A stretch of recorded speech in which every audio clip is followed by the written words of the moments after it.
Nested lists. A list as an item of another list. Let's take an example. List 1 equal to 1 comma within double quotes 6 comma within square brackets 6 comma 8 comma 10.2. Accessing nested list. In this example, here I am giving print of list 1 within square brackets 2. Let's run it.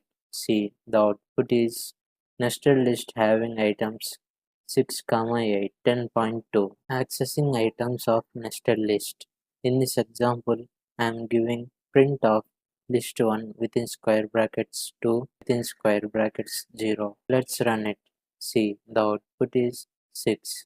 Let's take another example using strings. List 1 equal to within square brackets within double quotes 5 comma within double quotes 7. Print of list 1 within square brackets 0 within square brackets 1. Let's run it. See, the output is I. Here we indexed list 1 with 0, that means 5. Again we indexed 1 in 5, that is I.